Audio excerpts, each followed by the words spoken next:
We now welcome on the most banned journalist in Britain. Please welcome on Tommy. Tommy, welcome to the show, my friend. Such an honor to have you. 5'10", I'll take that. I'm only 5'6". Oh, you're only 5'6".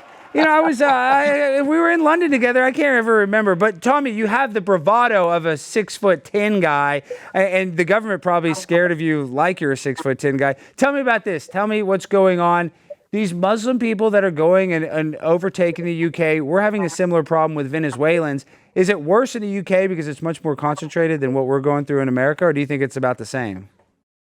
No, it's far worse. It's far worse because the culture is very different. The ideology is different. When I hear Americans moaning about open border immigration, when you've had Mexicans, I think you have no idea. Yeah, because Mexicans are cool. Sorry, Tommy. I say, yeah, I don't mind. I mean, Mexicans usually aren't that bad, except for the ones that kill people. The other ones aren't that bad. Go ahead, sorry.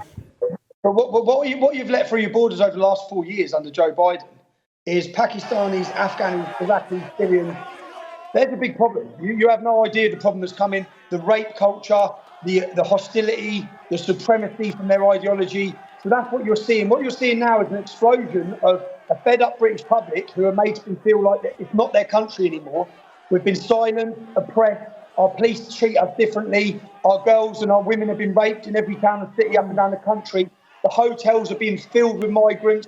People can't get doctor's appointments, dentist appointments. Everything's going towards these migrants who are not checked. They're not vetted. They've killed, they've murdered, and they've raped since coming into our country. And people have had enough. People are sick to death. You've seen that resentment covering up the problem, which is what the authorities have done, doesn't solve the problem. It builds resentment, it builds anger. You're seeing the anger spill over. And it's at a boiling point now, though. Tommy, you're basically the public enemy number one. They're trying to blame you for all sorts of riots. And really, you are probably the biggest activist right now in the UK, in my opinion. So is that why they want to take you out, because of your activism? Or do they actually think you're some sort of criminal because they don't believe you have the rights to do what you're doing? No, Alex, Great Britain's on the verge of a cultural revolution. On the 1st of June, our first event, on the 1st of June, we had a massive rally in London where 30,000 people turned up and 870,000 people watched it live on X. We then had our second one on the 27th of July and 100,000 people turned up. It was the biggest gathering of patriots London's ever seen. And we had a cultural celebration, we had a festival of music, but we also sent a message to the establishment. The message to the establishment was, this is David versus Goliath, and David's had enough. David's ready to fight. David, there's more of us than there are of you. You've took our freedoms, you've took the safety for our women, you've took the safety for our daughters. We're fed up of feeling like aliens in our own towns and cities. You're not replacing us. We're not becoming minorities without having something to say about it. That was totally peaceful, Alex. 100,000 people, totally peaceful. The next day I went to the border to travel out of the UK. I was detained under terrorism legislation. I was detained, and the terrorism legislation that they say is, we're holding you under the instigation and preparation of acts of terrorism. Don't worry, we know you're not doing that, but these powers we have allow us now to ask you questions for 6 hours. They're allowed 6 hours, and you do not have the right to remain silent. It's like, I don't have the right to remain silent. They take, so under this...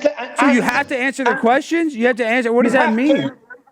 You have to, or you breach terrorism legislation. If not, you'll be charged as a terrorist. And the reason these powers are brought in, they were brought in case they know there's going to be a terrorist attack. They know he's involved, so they arrest him. He has to tell you. And if he doesn't tell you, he gets sentenced for terrorism anyway.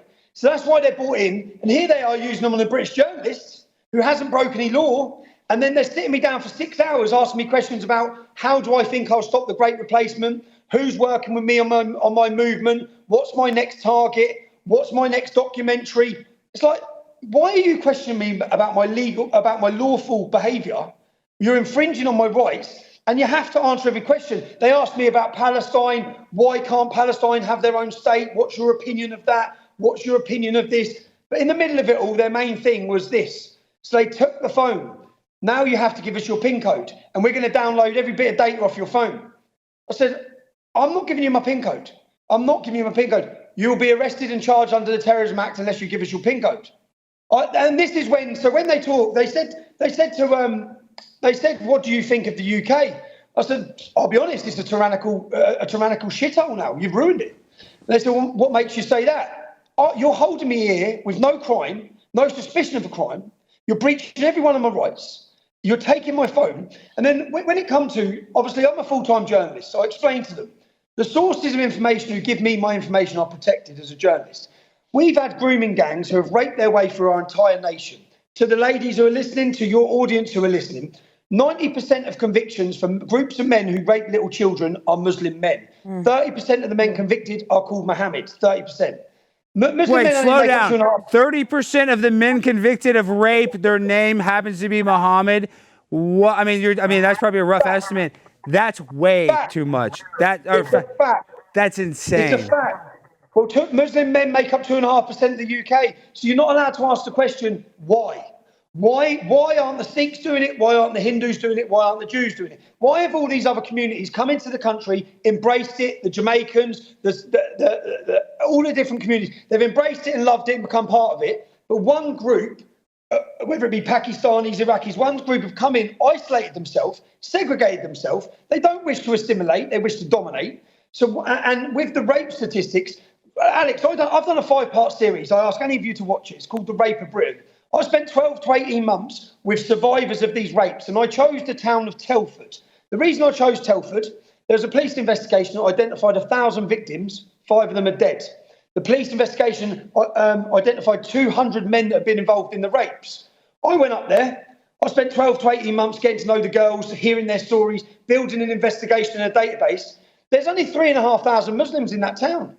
Get rid of the women, get rid of the under-16s. Once you break it down, there's 1,000 Muslim men. Out of 1,000 Muslim men, the police identified 200 that were raping. We identified 254. An independent inquiry identified over 300. So between 20 to 30% of the men in that town were raping and prostituting and gang raping English children. That's not a small number. This is a massive problem. And this is happening in every town and city across our country. Every town and city. And we're supposed to just shut up. We're supposed to just shut up. And they get the social services over you. And a lot of people obviously criticize Israel. They call them colonizers, but Muslims are colonizing all of Europe. So, I mean, where do you think that double standard is where, they're going and trying to colonize the UK, basically? When I was born in 1982 in my hometown, there was one mosque. There's now 45. White English were a minority. Pakistani Muslims make up 50% of the town. That's a blueprint for every town and city. That's the blueprint. That is the demographical change. I think white English are 33% of London now. Should we accept this? Should we as Englishmen, should we just accept the Islamic takeover of our nation? Especially with all the crimes and problems that come up with it. We've had 50,000 British children have been victims of female genital mutilation. Oh my God. The cutting off of the clitoris. Little young girls, and they cut their clitorises off, damaged them forever. 50,000 British girls. Now, that's been against the law since the 1980s, and it carries a 14-year prison sentence. Do you know how many people have been prosecuted for it and sent to prison? The first person last year. Wow. Do you know why? Do you know why? Because if they prosecute the parents who are doing it, that alone would fill every single prison place there is in the country. So certain problems from certain cultures are ignored and allowed. Same with the rape gangs, as I just said. 200 men were identified. They prosecuted 11. In Telford. Do you know how many Muslim girls have been raped by groups of Englishmen? Not one. There's not one single case in the whole country. But we're meant to be the aggressors. We're called far right. We're called racist. These girls are literally getting called dirty white slags whilst they're being raped. They're hanging their country's flag over the little girls whilst raping them. They're calling them dirty gullah, white girl. They're making all these comments, calling them dirty kafar. One of the girls was murdered, and before he murdered her, the day before, he messaged his friend and said, I'm going to bury that filthy kafar. And they're not even getting charged with hate crimes for these crimes. Some of these, Alex, I know, I take every opportunity because I know I've got an American audience. It'll be a new audience. So you can really understand in the United States what's coming your way. Yeah, one girl in Oxford, you think of Oxford, you think of the best university in the world. Of course. Not anymore.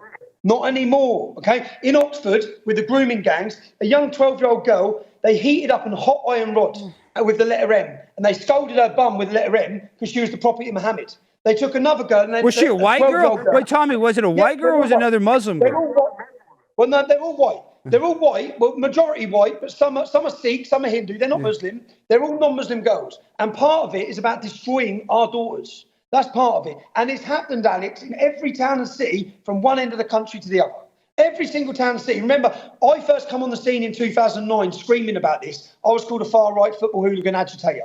And then by 2015, we'd forced the point so much they had to start arresting them.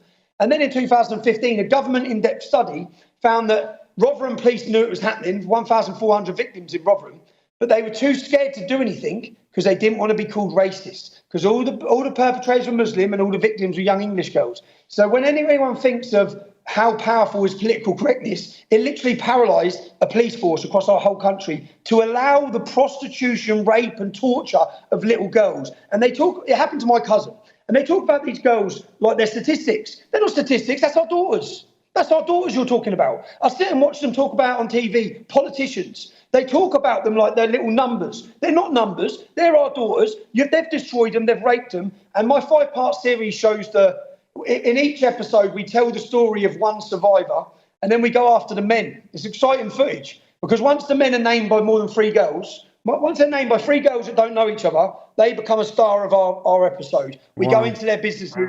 Is that the documentary that has 38 million, Tommy? Because that's a different one. The one that's at 39 million? It's now on 40 million. The one that has 40 million is, there was a news story, and America, this story ain't about Tommy Robinson, because it's about the weaponisation of the judiciary. It's what they've done to Steve Bannon, what they've done to Donald Trump. I've caught it all on camera, start to finish, covert recordings. I've showed that an entire news story was false. They created a news story to push an open border immigration policy. I challenged it as being a lie. They took me through the courts. They bankrupted me for £1.6 million. When I produced to the judge covert recordings, statements, videos, proving the whole thing was set up, proving it was a lie, he gave me an injunction. And in that injunction, it said that if I ever show the public this evidence, I get 2 years in jail.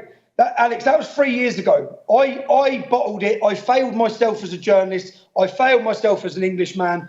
I should have come out of that court and played that film. I didn't, because 2 years in jail for me means possible death. And you've been in and out of jail constantly, and people don't realize the jails are full of Muslim guys that hate your guts. Tell me, you go to some restaurants in a Muslim neighborhood, they'll come attack you when you're having lunch with your family. So I understand living in that, unknown of what do I do to help not just save me, but my family. Our prisons are ISIS training camps. In America, you need to wake this up as well, because they'll be converting the blacks in your prisons. They'll be turning people. They already are. Assalamu alaikum. There is a big Islam brotherhood. I mean, that is already happening. It's only going to get bigger. You need to control the imams, you need to control the influence, you need to control the prisons. Because most people in prison have been wrong their whole life. They've started with nothing. So they've been wrong their whole life, and Islam turns it and makes them fight against America, makes them fight against the system. That's what's happening here. We have 800, MI5 identified 800 prisoners a year who are coming out radicalised and extreme, potential terrorists every year from our prison system. They're building an army through the prison system. But my film that I made my film. The judge stopped me doing it. And for 3 years, Alex, it ate me up. It ate me up that I didn't release that film. I should have released the film. I'm holding on to a grenade that absolutely destroys the judiciary. It shows that it's corrupt. And I've watched the court cases on Donald Trump, and I've watched it on Steve Bannon. I've seen Alex Jones get hit for £1 billion. I've got the evidence of how they operate, all of them together. And then when I held my rally on the 27th of July, I had 100,000 people there, nearly 1 million people watching on live. And I just thought, let the world see it. Let the world see it. And now I'm wanted. I'm currently wanted. Well, that was the crazy, in prison. Because they didn't expect that outpouring of support. I mean, you guys shut down the city. That was insane. But I have to ask you this. I want to play this clip. You've been getting hate from people like Piers Morgan. You've been getting, you've been getting a lot of hate from people that you would think that are actually kind of on your side. So this clip by Piers Morgan is very interesting. I want to get your opinion on it, because it sounds like he's on your side, then it's not. I just want to get your reaction from it. So let's play SOT number 13. So a white supremacist anti-Semite, Nick Fuentes, blames Zionist plants for amplifying and directing these riots, and you retweet it. Do you know who he's talking about when he says that? He's talking about Tommy Robinson, who's open communist. Do you believe Tommy Robinson incited these things? Because if you do, you agree with Nick Fuentes. You have just been sitting here saying have been pushing. Sorry, just to be clear. This whole interview. So you just fell into the exact same trap. You agree exactly with what Nick just said. You agree with that. You've answered the question. You agree with this. You do. No need for you are an anti. So that's a viral video, Tommy. But so he doesn't like you. Nick Fuentes, I guess, doesn't like you. I mean, what's going on? Can you explain what that video is all about? in my documentary that's on 40 million views, Piers Morgan gets exposed as a total fraud. So, and he's confronted in a video afterwards. So Piers Morgan goes on TV. There's a story where a little 15-year-old boy pours a bottle of water on another 15-year-old boy. Piers Morgan goes on TV and demands severe retribution against the child without knowing what's gone on, why he's poured a bottle of water on him. So he doesn't know why. We find out that it's because the refugee boy threatened to rape the kid's 9-year-old sisters. It's all in the documentary. But Piers Morgan incites hate against the child. The child gets death threats, tries to kill himself. So obviously 40 million people have watched this video this week. And Piers Morgan's getting bombarded with people calling him out because he's not a journalist, He's a total fraud. He went with a story without knowing about it, and he instigated violence against a child. It's unforgivable when you watch what he's done. So obviously he's got a problem because I've just put that in the documentary and exposed him. Do you know what he said today, Alex? He said today, I'm speaking to a lawyer. He said today, he said to Andrew Tate in that clip, Tommy Robinson has instigated the violence and encouraged attacks against mosques. Now, what he doesn't realise, what none of them realise, they had the monopoly for 5 years when I didn't have a platform. I've now got a platform. So I've just gone through all my videos on X where I've spoke about the riots, put them all together. All I'm saying is remain calm, stop the violence, be safe, love and harmony, don't be attacking police officers. It's like literally the total opposite of what they're telling everyone is what I've said and done. But that doesn't matter when you've got the propaganda of every single mainstream media. Alex, I've felt attacked. I've been attacked over the years. I've never felt what I feel now. Obviously, they didn't like 100,000 people on the street. They didn't like that 100,000 would become 250,000. Britain is ready. The public are ready. There is a cultural revolution brewing like never before. I know it. I sense it. I feel it. I feel the energy of the people. The people are awake. They're demanding their country back. We want our country back. We're fed up of watching what's happening to it, and people are ready for something which is now what's worried them. That's why since then now there's a major attack on me. Every day I'm seeing lies. I know, lies. And Tommy, and this is why I agree with you too. You can see that there's been some London people that are putting out fake protests, and so the Muslim people are going there in droves, thinking it's a real protest. Like they are mobilized in a way that's almost like an army. You know, like they're I'm just saying. Somebody just put a tweet. We're meeting here. It was a decoy. They're doing decoy protests, and they're saying that the Muslims are attacking the cops at the decoy protests. So what they've done? There was an outpouring of the British public in every town and city across the country. 100,000 people on the streets with us. They turned it into far right. So then the media started saying far right riots. And they said last night there was 100 far right riots planned. Total hoax. There was none planned. Total hoax. And then they got all the left and they got all the Muslims out in the streets. And now their message today is we defeated them. You didn't defeat anyone. There was no one out. There was no one to defeat. You created this situation and now they want more law. Now our prosecutor stood on TV today and said, if you share footage of the riots, you could face prosecution. If you retweet it, right? Didn't they say even if you retweet it? Yeah. If you retweet it, you'll face. Now, why is that? I'll tell you why that is, because for 7 days, all the media showed everyone was English people rioting. What they didn't show you was the mobilisation of Muslim armies in every town and city with swords, baseball bats and poles, beating people and English people across the country. We showed everyone that. That's why they hate us, because if they control every other platform, they control everything. That's why today a leading Scottish politician has said Elon Musk is the biggest danger to the world, because they can't allow freedom of speech. Because of freedom of speech, the public will see it challenges their narrative. It also challenges their failed policies of open border mass immigration. It doesn't work. Brushing this problem under the carpet is not going to work. You've mixed oil and water, and you're trying to continue doing it. And the public. What's the solution, Tommy? Though, are we going to have to? I mean, mass deportation? Is that what you're looking for? Would that be the only answer in your opinion? The Daily Mail run a headline of me on holiday this week. They come and dox where I was. And do you know what I saw that. No, guys, they sent reporters at his hotel. They were all waiting out. Everybody needs to go look at that tweet. I think that tweet's at 7 million. But they were stalking you at your hotel. Stalking me and my kids. I'm with my children. And they located where we were and they put out where we were. So then there was videos being made by Muslims saying, go to the hotel. I've left. I'm not there. I was there for 2 weeks with my kids. I lasted 3 days because then my kids were all in danger. And the reporters doxed. They give the location of where we were. But they run the headline. Bearing in mind, all I've done is call for calm and peace. They run the headline that I'd stoked the riots. And do you know the only example, because there is no evidence, the example they gave of my controversial tweet that stoked the riots was mass deportations needed. That's it. I said mass deportations needed. They blamed me for stoking riots across the country from that tweet. Now, I'm not going to apologise for that tweet. Mass deportations are needed. You've brought in people who are hostile to our nation. We want safety for our daughters. I'll be honest, the people in Afghanistan are not my number one priority. People in Great Britain are, and certainly our women are. We need to protect our women, and they're not protected and they're not safe. They're getting raped every single day by men that shouldn't be here. Those men have come through 16 safe countries to get here. They're economic migrants. There's no women and children. If the hotels are full of women and children, this would be a different conversation, but they're not. I do think it's weird. Tommy, I do think it's weird in their culture that the women have to be totally covered so that the men are not enticed by them sexually. I think that's very bizarre. And then they go to a country like the UK, which is a fashion-forward place where girls, they're going to dress nice, and that's enough to entice a person to rape another human being. That's the most disgusting thing I could even imagine. I just can't believe that's the reality that we're facing, or that you're facing especially. It's the reality in every town and city, Alex, and not just the reality, but we're paying for it.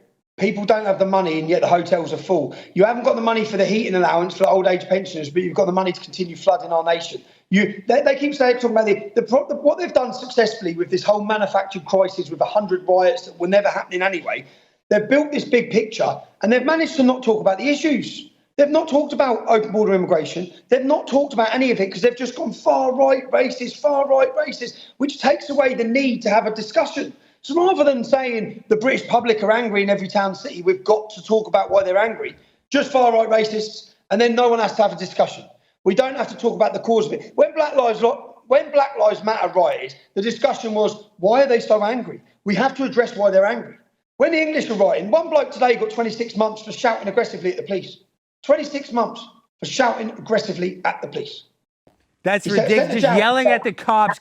I mean, what do you think about this? Them, and I know you know a lot about American politics, but they didn't pick Shapiro to be the running mate for Harris because supposedly he was Jewish, but they did pick Waltz, who lives in Minnesota, which is Ilhan Omar's, Islamic territory. What do you think about that? Is that done on purpose to appease the people, or to open the floodgates for more people that are terrorizing London and all of UK, excuse me? But that's all we see. And the whole Jewish thing, that's what the people have a pop about me about. I don't hate Jews. That makes me a Zionist. Yeah. England comes first to me before anything in the world. My country comes first. Okay. Yeah. I just happen to see the reality. When they murdered 1,400 Jews on October 7th, when they done an onslaught and raped and pillaged 1,400 Jews, look how emboldened they were across the entire West. Look how confident they were in the universities, in the mosques. They were screaming for the destruction of the state of Israel, calling for jihad. What does anyone, and their leaders come out the next day. They say Saturday first, then comes Sunday. I just realised it's the Jews first, then it's us. Their leaders come out the next day, not me, don't need to listen to what I say. Hamas's leaders come out the next day and said, Europe's next. We're coming for Europe. If they killed 1,400 and look how excited they got, what do you think it would be like if they destroyed Israel and took Israel, raped all the women and pillaged? You think they're stopping there? You think they're stopping there? No, they're coming straight from Tommy, and I go to these protests. You've been to them too. You know something's going to happen at one of these pro-Palestine protests. You know that's. I don't know how to explain it, but I've been to Black Lives Matter. I've been to trans protests. It's like palpable, the energy of wanting something to happen. They want something bad to happen. I have no doubt. I think something bad is going to happen at a Palestinian protest here in America, like we had when Netanyahu spoke. But I think it's going to be really bad. A bomb. I don't know what. I mean, maybe make a plane crash. A school. Coming. That's what they're going to target. A school. I first started my activism.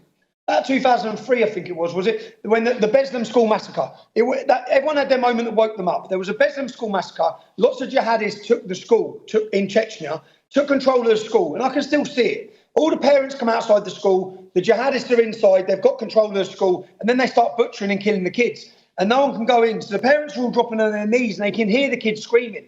And I watched this, and when I watched it, I was only young. I watched it and thought, that's not one man that's done that. That's the whole group of people. What ideology can they share that makes all of them think that's acceptable? That's when I opened my eyes to Islam. That's when I started trying to understand what this was. As I said, we've just had there was an arrest yesterday. They were planning to blow up the Taylor Swift concert in Austria. Yeah. It was a Taylor Swift dance lesson where these little kids just got stabbed up in England, where they murdered 3 children. Yeah, that was a Taylor Swift. So you're right. They're going to attack a school or a Taylor Swift type event, Tommy. Wow. They've already found some jihadists were stopped with plans. It was for a school in London, a Jewish school. Yeah, they've already done it in France. They've gone into a school to kill kids. It's coming sometime in the future. Maybe that'll be the moment that wakes everyone up. Britain is awake. That's what I'm confident. I sit here confidently saying the situation's bad, but the public are now awake. 10 years ago, it was still bad. We were trying to wake them up, but no one wanted to listen. No one wanted to have this conversation. Now everyone needs this conversation. The reason my figures have gone through the roof, my reach is through the roof on X, is because people needed it. We were censored for 5 years, and no one was saying what needed to be said. Now we come along, and now they want to censor it. They want to try and take out Elon Musk.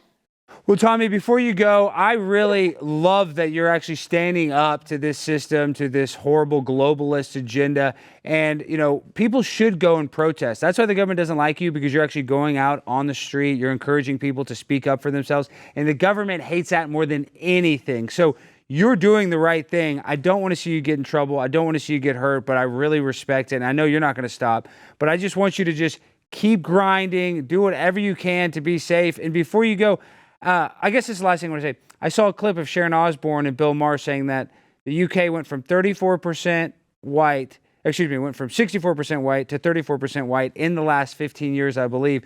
So in 15 years, what do you think it's going to be like? And then how can people support you and find you before you go? If we don't stop it now, we've lost our nation. This is the most important pivotal point in Europe's history. We have 1,000 years of Christian culture in England, 1,000 years. They've given it away in 60 or 70 through absolute cowardice. They bend their knee to every ideology that wants to bring destruction to our nation. Black Lives Matter, Marxism, Islam, they're fearful of all of them. Well, the public aren't. And we're not going to be silent anymore. And that's what's brewing. And that's why I see, unfortunately, Alex, I think I'll be in a prison cell in the coming future. What I ask people is when they do that, I ask people speak out, watch that film. That film proves categorically the corruption of the judiciary. Is that if they're going to imprison me, let the world see the truth. They said, what I done on July 27th, they think they're putting me on trial. I put the judiciary of Great Britain on trial. It's now on trial for the world to watch. Send me to jail and let the world know how corrupt you are. And I'm not going to go into the court and apologise or beg for forgiveness. I'm going to go into court and ask the judge, if you sentence me, you're corrupt as well. You're all corrupt. The public have seen the truth. It's a total lie. You now infringe and you abuse laws and you manipulate laws in order to silence dissident voices. And unfortunately, they have to try and set an example of someone like me, because if they don't, more people, it's a touchy subject for them, because if they make me a martyr, they'll create 1,000 Tommy Robinsons. Yeah, I know. We're not backing down. We're not backing down. There's zero chance. And everybody needs to go follow you. We've got thousands of people watching right now. Our stream's bumping. Thank you so much, Tommy, for making time right now. And then what do you want people to do? Just follow you and watch the documentary? Is that the best way they can support? It is, yeah. And I've currently got a counter-terrorism charge on October 25th, a court case at the High Court where they're doing me for this film. If anyone can support us on that, it's helptommy.com. helptommy.com for our legal battles, but we do incredible work. I'm not just saying it. The reason why they hate me is I am the best investigative journalist in the UK, and I didn't go to some private school, which upsets. Yeah, that's why you're smarter. You didn't get indoctrinated. Tommy, keep fighting the good fight. Thank you so much for making time for us. We had a great time in London, and please, I want to have you on. I know everybody wants you to have you on their show, but anytime, anything I can do to help, please don't ever hesitate to ask. Anything I can do, Tommy, because you are doing the Lord's work and you're trying to save your country. And let's be real, not all Muslims are bad, but we're seeing spikes in numbers. It's getting a little hairy. You know what I mean? The good ones become irrelevant. That's a good way of framing it. That's a good way of framing it. Yeah. They're not stopping the bad ones. It's irrelevant. We can't allow it to take over our country. So thank you. Cheers, Alex. Cheers, Tommy. Thank you. I'm so fly, I'm aligned with the planes. My grind so refined, I got no time for no games. Ask yourself